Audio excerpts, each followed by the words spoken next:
take the moment to introduce Tim. Dr. Timothy Eichler is an assistant professor at the University of Arkansas.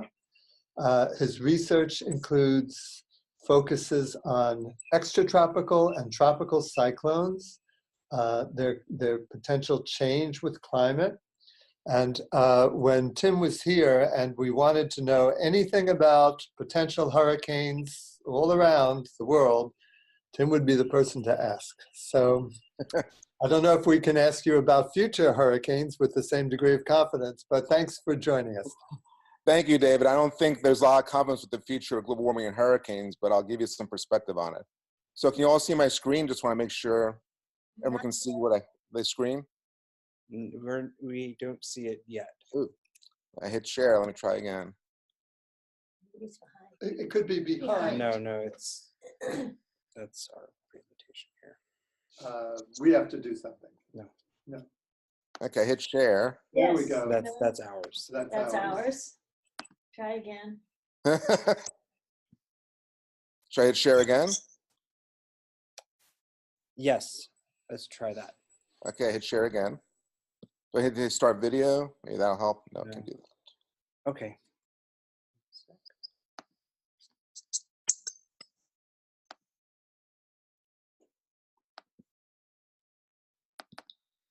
So Tim, I have your presentation here. If you'd prefer that we can run it from our computer.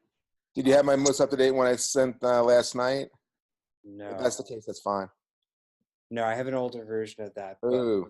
And I am able to, let me try one other thing.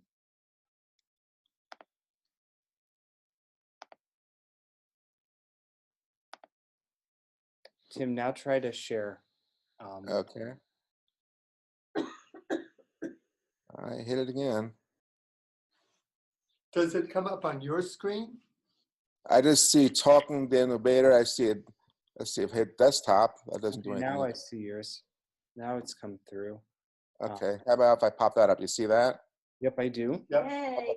Yay. Okay. And then if you just go to. There we go. And hit slideshow. Okay. Is that good? Yep. Okay. So what I'm going to talk about today is the role of global warming in altering the frequency and intensity of tropical and non-tropical cyclones. So right now I'm affiliated with the School of Nursing, University of Arkansas. So I just say my role there is I teach statistics at terrified education majors. That's one thing I do. And the good thing is they give me a lot of time to do really neat weather climate research. And eventually my goal here is actually to connect health science with global warming. That's going to come next semester. So what we'll talk about today is a global hurricane climatology, why things are the way they are in terms of intensity, hurricane genesis analyzing the external environment. So what about models and future climate? And then I'll go to really where my research is right now. So I kind of morphed when I was at GISS. I started out looking at tropical storms, and now I've kind of gone into non-tropical storms. So I'll talk about how we track storms, look at storm track climatology, and address global warming and non-tropical cyclones. So first, my interest. So I thought I'd tell you that Judy and I were both students at NASA GISS, and David was our advisor. We both were the weather weenies of GISS. And so Judy and I both have in common really into storms and extreme weather. So I thought I'd pop in some pictures of what motivates me to do the research I do. So we're looking at, on the top left, Hoboken after the snowstorm 2006, and which I actually was there for. So that was a great snowstorm. New York City said they reported the top snow of their history in this storm. But I kind of disagree because you go to the next panel next to it, the 1888 blizzard. That's Madison Avenue. There's a guy, there's a snow, you do the math. So that looks a lot worse to me than a 2006 snowstorm. Top right is really my first memory. It kind of dates me of my first really big snowstorm. This was the Lindsay snowstorm. This when Mayor Lindsay made the mistake of not getting the plows out to the outer boroughs in time. So he got into political trouble because of it. And this was a surprise snowstorm. This was a snowstorm, and it shows you where weather forecasting has come now, where the actual snow amounts in that storm were outdoing the snow predictions. So that was one of the, I guess, more amusing points of that storm. Bottom left, PATH train I used to take a lot between New Jersey and New York. I grew up in North Jersey, just outside New York City. This was flooding in the 1992 nor'easter that kind of got, let's say, erased from history because of the 93 superstorm. But this storm was a violent storm, had winds to 80 miles per hour. produced massive flooding in the New York City area. And also for hurricanes, Hurricane Donna in the bottom center. This storm crossed Florida, North Carolina, and the Northeast before my time. And then bottom right was Tropical Storm Floyd. The significance of this storm was that it came about 2 days after I defended my thesis. So in my thesis, I'm not sure if David remembers this, but I broke out in the middle of it and gave a map discussion and interrupted my own thesis defense. So that was actually a really fun storm too, but it produced really severe flooding in the New York City area. So first, let's look at global hurricane climatology. So not surprisingly, these are hurricanes by intensity, and this is from 1851 to 2006. And you can see some real hot zones. So looking at the red areas, which indicate the Category 5 hurricanes, which winds of excess of 155 miles per hour. So you see the Western Pacific up in here is a big area for intense hurricanes, the Eastern Pacific, and also from the African waves for the Atlantic hurricanes across the Caribbean and the tropical North Atlantic and the Gulf of Mexico. What these have in common, going to the bottom, these are all areas of high sea surface temperatures. So you can see sea surface temperatures on the Western Pacific. You have a large area in excess of 29 degrees Celsius. That's really optimal for hurricane development. And by the way, the minimum you really need to sustain a hurricane is around 26.5 degrees Celsius. That's just the bare minimum. So you really want 28, 29, 30 degrees Celsius temperatures to give you strong hurricanes. You see the area off of Central America and Mexico for the Eastern Pacific, and a broad area of warm temperatures across the Caribbean and the Gulf of Mexico and the tropical Atlantic. That's the same as the Atlantic hurricanes. And I'd be remiss to not talk about, of course, the Southern Hemisphere as well. So off Australia and the South Pacific, and also the South Indian Ocean. Those are also zones where you get also hurricane development. So what do you do with this then? So we're talking about global warming. And so I think the knee-jerk reaction is that, well, you warm the sea surface temperatures with warming, you're gonna get stronger hurricanes. But that's not necessarily the case. And so one way you can gauge hurricane development, one way to explore the physics, is through the Genesis potential, which is this equation up here. So what's neat about this equation, I'll go back to the old days of climate modeling. So when I first came to NASA GISS back in the late 1980s, the model was run on 8x10 horizontal resolution and monthly timescale.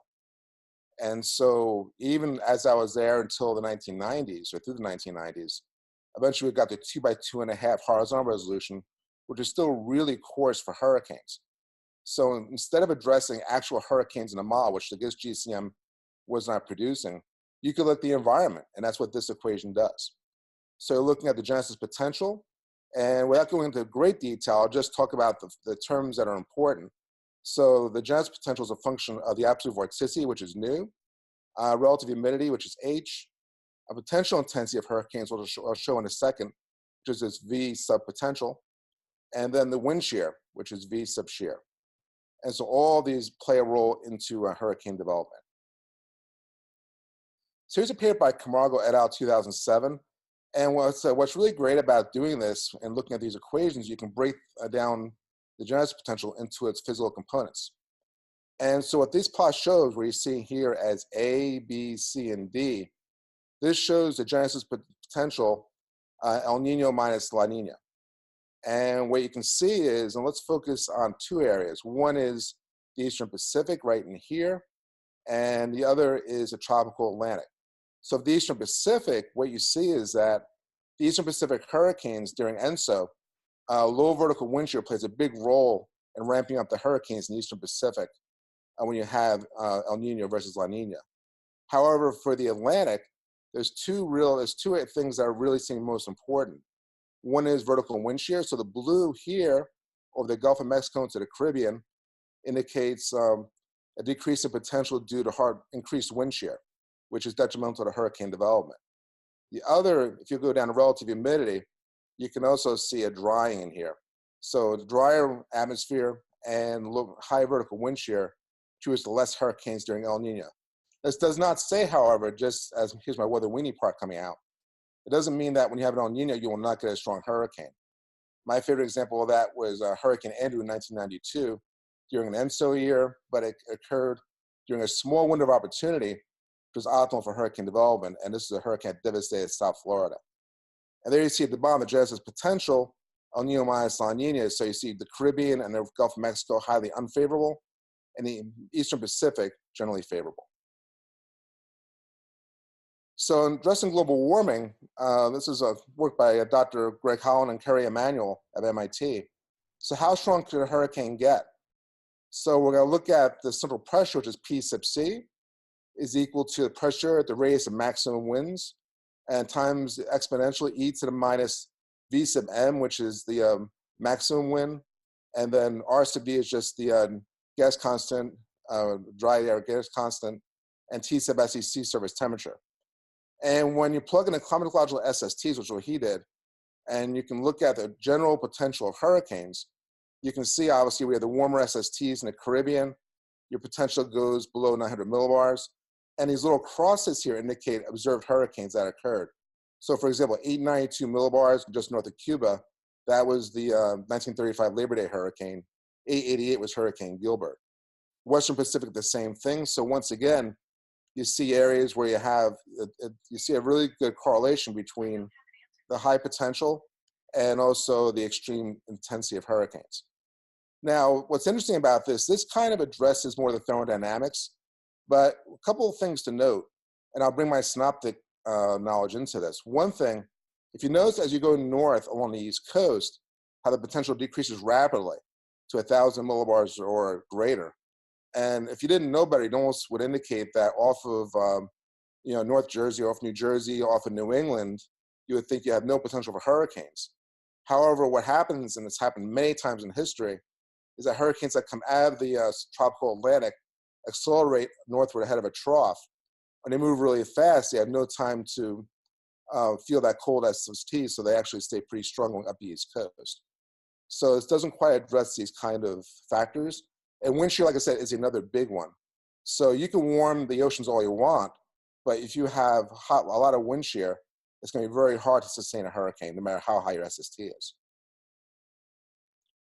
So once again, that's just a potential. It doesn't indicate what hurricanes will do. So once again, going back to this for a second, the theory would be that I warm the SSTs further, I'm going to get even lower pressure. So the potential may be greater, but like I said, there's other factors that play a role.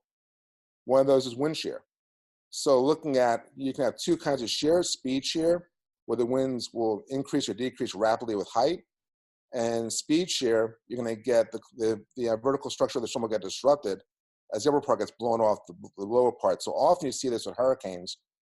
Sometimes hurricanes come into the Caribbean, which often is an area of high wind shear. And what happens is the thunderstorms, the tops of the thunderstorms will blow off and leave you an exposed lower vortex. And that's an indication of speed shear.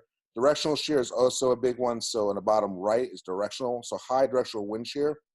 What will happen is that you may have low-level winds out of the east and the trade winds propelling the storm to the west, but high-level winds come out of the west, blow the tops of the storms off again. Once again, exposes a low-level vortex. Ultimately, what a hurricane likes is low shear, both speed and directional. This will keep the vertical structure intact and keep the storm continually developing. On the right side, what you're seeing is the theoretical central pressure, the potential, versus the observed. And if you notice the horizontal line here going diagonally, because most of the observed storms are off to the right. So this indicates that most observed storms, when they have the real environment, do not get to their optimal potential. So the other factors will be wind shear, upblowing, all kinds of things can go on. That stops the storm from reaching its theoretical lowest central pressure. Another issue is looking at the oceanography. Looking at, it's not just a sea surface temperature. Sea surface temperature is just the skin temperature. You also have to look at the heat in the water itself, so looking at heat over a depth. So here's an example of Hurricane Katrina. And this shows a sea surface size. So the red area indicates areas where you have high heat content in the Gulf of Mexico. And this is a track of Katrina coming off South Florida on August 26th, winds of 75 miles per hour. As it goes west-southwest into the Gulf, it hits this warm eddy, and it ramps up very rapidly into a Category 5 hurricane. And then fortunately for New Orleans, two things. One is that as it came north out of this eddy, it encountered less heat, so the storm weakened a bit, so it became slightly weaker, and also it veered slightly to the right, exposing New Orleans to the weaker side of the storm. what I always tell people when it comes to Katrina wasn't so much a lesson in really strong hurricanes hitting New Orleans. Rather, I think it was an exercise in the infrastructure of the city being not prepared to be able to handle even a moderate hurricane with a lot of storm surge. So once again, they were not a worst case scenario, which is even scarier, but still it produced an incredible amount of damage. And I did visit the area, by the way, afterwards, and you still see, in the areas, especially the poorest parts of town, you see boarded up areas with numbers on the wood boards indicate, number of people that, how many people they may have found that died in those houses. So an amazing thing to actually witness on my own. So from you looking at future hurricanes, one of the big issues is resolution. So when you're looking at hurricanes, when you think of the structure of a hurricane, when you think of the eye wall itself, the eye wall maybe only 50, 75 kilometers across. It's not going to encompass a huge, huge area. And so if you're assessing intensity, if you have a coarse resolution model, as is seen in the upper picture, you're not going to resolve the vortex very well. So you can use a regional model, which is what is done here, to resolve the structure in the bottom. So you can see the wind vectors. So you're seeing a really good structure, being captured by the regional model. And the red area shows the eye wall. So that's a precipitation showing the active eye wall right around the central eye. So I think there's a couple of keys going forward with hurricane research. One is, I think assessing the environment, like via things such as the genesis potential, is one area. I think the other area, as the models get more sophisticated and better computer power and understanding of the physics of convection, for example, actual modeling real hurricanes and be able to simulate hurricanes is going to become, I think, even more important with the future. So looking at global warming then, so is hurricane intensity changing? So looking at an article by Webster et al., and we're looking at pentads of years on the bottom, the horizontal axis, number of hurricanes per category, and category meaning 1 from the weakest to 4 or 5 being the strongest, and over time. And so from 1970 to 74, out 2000, 2004, what you're seeing is that the number of category 4 and 5 storms is actually increasing. So if you're looking at this by percentage, which is on the right, you can see that the percentage of hurricanes being in the category 4 and 5 class is increasing in time during this particular time period, while the weaker hurricanes in the categories 1, 2, and 3 are weakening somewhat.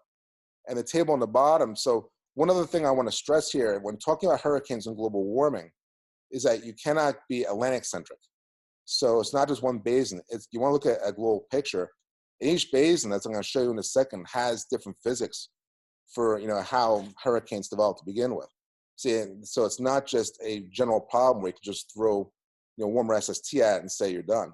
It's far more complicated. So looking at the period 75 to 89, compared to 1990 to 2004. So look at the different basins, so Eastern Pacific, Western Pacific, North Atlantic. So you can see that over that particular period, most of the percentages of hurricanes actually for the category 4 and 5 has actually increased over time. So East Pac 25 to 35, West Pac 25 to 41, and all the way down the line. So general systemic increase in hurricanes during this time period. I'll throw a little caution here too, in the sense that looking at very specific time periods, and hurricanes do have a cyclical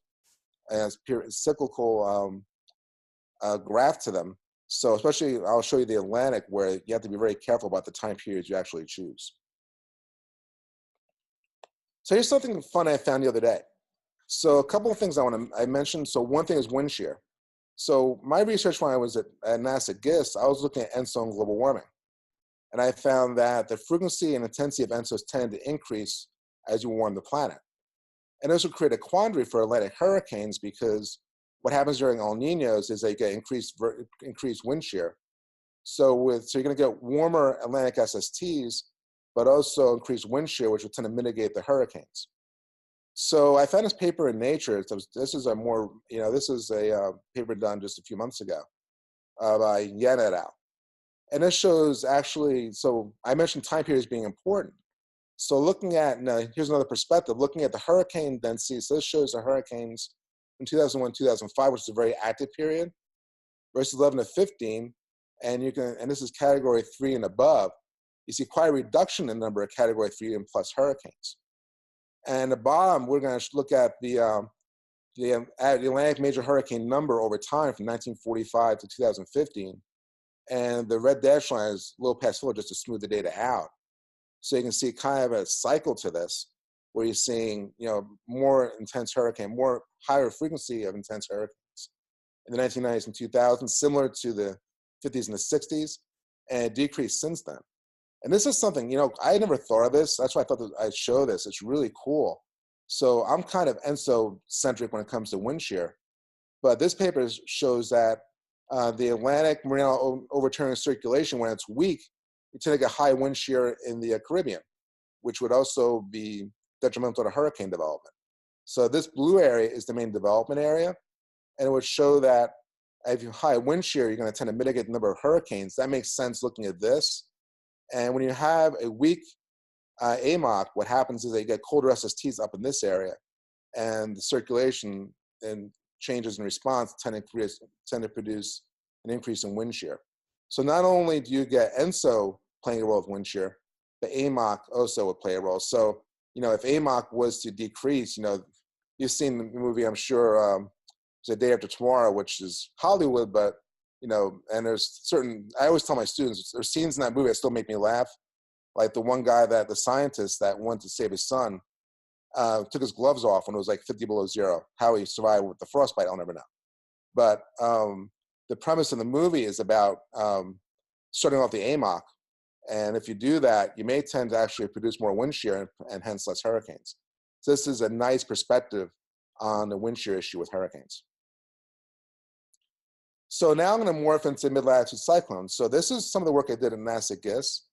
Now my work with mid-latitude cyclones comes from when I was working at Climate Prediction Center in Washington, D.C. My boss one day said, "You want to work on this?" And he gave me this cool project with storms and storm tracks and looking at models with this, and I just ran with it, and I've been running with it ever since. And this is really what David said about me is very true. This is, in essence, a real study in climate weather intersection. So once again, this is showing just a couple of pictures of weather associated with winter storms. On the left, when I was living in Arlington, Virginia, this was a snowstorm, a surprise snowstorm in February 2007. And the funny part about this is that about 15 minutes after I took this picture, notice these snowflakes up in here, these big wet snowflakes. Within 15 minutes, it turned to rain and the snow was gone. So that was a very good timing of that picture. The right picture was taken during a massive ice storm when I attended AMS in San Antonio. It looks like a rose, but this is actually just weeds with just a lot of ice on it. So once again, part of my drive for looking at this is since I was a kid, I just think extreme weather is really beautiful. So why study extratropical cyclones? Well, recipe for disasters. So this is kind of an interesting graph in the sense, before 2012, I used to show the top left, top right pictures. So this shows Harvey series, New Jersey, after the Ash Wednesday storm of March 1962. The upper right was today with all the development. And I said, well, it could happen again. And sure enough, in 2012, it did. So here's the storm surge from Harvey series during Hurricane Sandy. Hurricane Sandy, to me, is probably one of the most fascinating storms I've ever seen because it was a storm that I never thought could be. And the reason is because when you have a tropical cyclone coming up the East Coast, usually, especially this one turned west from the North Atlantic and made landfall into South Jersey. The history of these storms is that they hit colder water and they weaken. Well, this one had an extratropical infusion and had a conversion, but it was not complete. So it was a subtropical storm, a really strange hybrid. It had a central pressure about 940 millibars as it made landfall. In my lifetime, I had never seen that before. I'll probably never see it again. So that was, I think, a storm for the record books. So the question is, how do I track a storm then? So once again, this is reflective of the increased sophistication of models. Now as a NASA GISS, I could not have done this because the data was, especially on a temporal resolution, was too coarse. You can't look at a storm which is on a time scale of several days with monthly data. But nowadays we have 6-hourly and even 3-hourly data to take advantage of. This was a program that was built by Mark Cerise, and it tracks cyclones by just finding a pressure in a grid box, minimum pressure. 6 hours later, it moves it. Another 6 hours, it moves it again. You connect the dots, you have a storm track. And you run this over big data sets, which is what I do, over several decades. You can get the climatology of extratropical storms. So here's what a picture of the storms would look like. This was from a 1983 El Nino, January to March.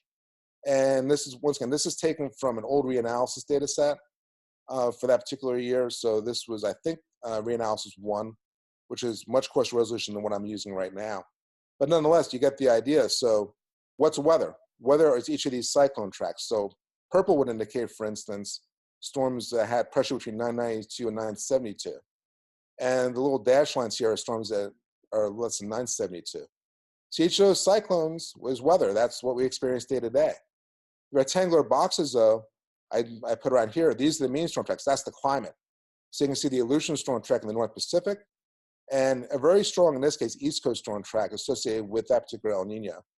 And so you see the East Coast storm track going up towards south of Greenland. So that's the climate of storm tracks. So one application I've done with this is I've wanted to look at how climate change will impact storms, and both in frequency and intensity. So the theory is a little more straightforward than tropical cyclones, because the theory, and something actually that I think Judah brought out beautifully in his talk, is a high latitude amplification would disrupt the meridional temperature gradient. And as you weaken the meridional temperature gradient, you would lessen the potential energy for cyclones. You would tend to then weaken and shift the storm track poleward. On the other hand, over oceans, as the oceans warm up, there's more latent heat for storms, so you may increase the intensity over oceans. So I decided to look at the AR5 model suite. I looked at an old reanalysis data set from 1950 to 2004, historical runs from 5 models of that particular model suite, and then the same 5 models, RCP 4.5, which approximates to about 2 times CO2. And that's seen in this picture right here. So this shows the CO2 increasing, and then RCP 4.5 equilibrating right here, close to 600 parts per million. 8.5 is more extreme, the one I really like to look at because you can really see the signal above the noise. So this goes up, to over 1,000 parts per million. And so I looked at 5 models, once again, historical, 4.5 and 8.5 compared to a reanalysis data set. So what did I expect to find? So I had some preconceived notions going in. I expected to see the cyclone track shifting northward.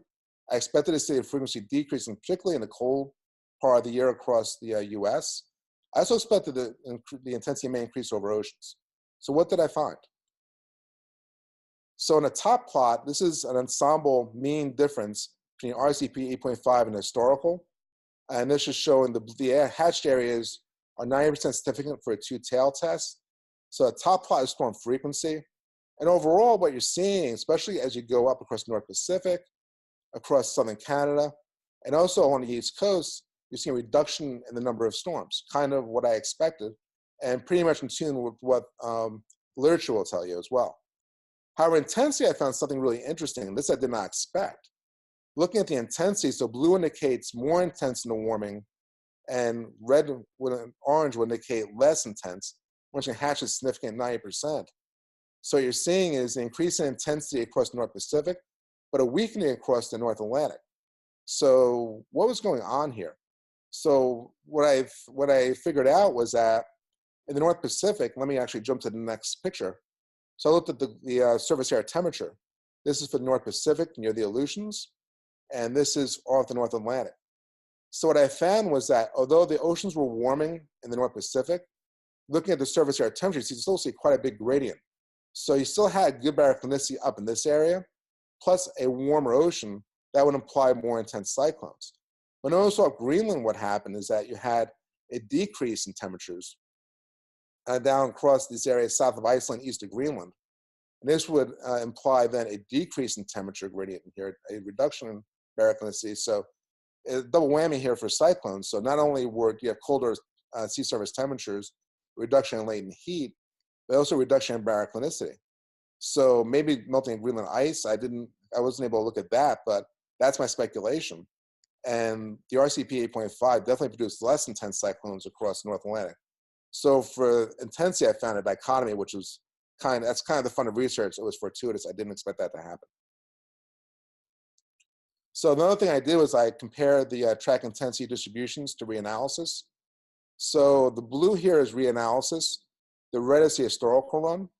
And on the right, this is RCP 4.5 in the blue, RCP 8.5 in the red. And this is on the top, A and B is for the Atlantic. The bottom is North Pacific. And I didn't find, and I'm finding, by the way, in my new work, some bigger differences with the warming, but these particular models, I didn't find much in terms of these distributions. But one thing that kind of stood out to me was that when you look at the reanalysis, let's look at the reanalysis versus historical, and the red is the historical. Notice that distribution is much more narrow. So it seemed like the historical was not capable of producing the really intense cyclones that occur with the observations. And the same thing for the North Atlantic. So you see the blue, you're seeing some storms developing around 970 to 974 millibars and all the way up. But for the models, you really don't begin to see cyclones until 985 millibars and up. So more narrow distribution. So I always like to throw a little caution when assessing cyclones with climate change at this point in time, because the models are doing much better. And I think I'm having pretty good confidence that global warming in the models is having an impact. But you still have to throw a little caution in the sense that the models don't quite produce the cyclones that you get in observation. So that's just the sort of the opposite end of the coin here. So conclusions so far. So while sea surface temperatures play a major role in hurricane development, atmospheric conditions such as vertical wind chill also contribute. And I also included the AMOC as another consideration for hurricanes in the Atlantic. Model resolution plays a major role in resolving hurricane intensity. That seems pretty intuitive. Global warming may decrease overall hurricane intense frequency. The frequency of intense hurricanes may actually increase. For the non-tropical cyclones, Storm Track program effectively tracks cyclones, reanalysis data, and model simulations. RCP 8.5 simulations show reduction in mid-latitude storm frequency, consistent with scientific consensus. Global warming causes an increase in intensity of storms in the Aleutians, and a decrease in intensity of cyclones near Iceland. And the models generally show weaker storms in reanalysis. In other words, they didn't have that tail with the more intense storms, just in some caution in assessing climate change response. Let's see, how much time do I have left here? Let me look at my clock here. Just a few minutes. Few Still, minutes. A few minutes still. Okay, so let me just go, I can jump very quickly then and show you what I'm doing now then. No, I only have a couple of slides for that. So different slide presentation here. So this is what I'm doing now. There's an NSF program called EPSCoR, which is the established program to simulate competitive research. So what EPSCoR does, you look at regional climate assessment. And we got a grant. This was through University of Missouri, and I'm one of the partners with them. So I'm part of the climate team. The team cleaner is a friend of mine and a colleague in the University of Missouri, Pat Market. And you see the other co-investigators, which also includes myself. So the idea is to assess climate change, and this is on a state level. So this is for Missouri. So looking at regional climate assessment. And of course, since my data expands further than that, I'm looking at not only Midwest, but I'm also looking at North Pacific and also the East Coast as well. So I like to look at those areas. So there's the team. So part of this work now, since I'm not at St. Louis University anymore, now it's University of Missouri, so I still have one more year left in the grant. All of my colleagues, so this involves like every school, every university in Missouri. You have a team that does plant science, you have a team that does climate, you have a team that does education. It was fun for me because I got to collaborate with a lot of really interesting people. And it really opens your research doors because you can look at other applications besides just the tunnel vision we sometimes get in looking at our own research. So do you got that? Okay, I always like showing this plot because, you know, it's very noisy. But these are the new models I'm looking at. So what I'm looking at now, the difference between what I looked at before and what I'm looking at now, the NARCCAP is North American Regional Climate Change Assessment Program. And these rectangles, without going into great detail, these indicate global GCMs, and they're drivers for regional climate models, which are these circles in here. So I'm looking at 8 simulations. So 1, 2, 3, 4, 5, 6, 7, 8. There's a bunch of models driven by NCIP. I have those runs completed, but I haven't analyzed them yet because I haven't had time to do that. But this would be great for looking at teleconnections, which is later on. So we're looking at 2 scenarios, looking at the A2 and 20th century. So we're looking at 2 different scenarios for climate change. And so we're looking at this area right in here. So this is for the warming scenario going from 2038, I think, to 2070, so 33 years. And also looking at the historical climate, 20th century climate going from 1968 to 2000. Tim, Once again, yes? we're going to have to, sorry to cut you Wrap up, short but here, but wrap Thanks up for and jump sharing to about the next EPSCoR project. It's great that speaker you're here. doing it. Yeah. Okay, that's the last part I want to show then. So this just shows the mean storm differences, showing a decrease in frequency in the winter and increase in intensity across the Ohio Valley and the Midwest for the ensemble mean. And I'll end it there. That's fine. All right, great.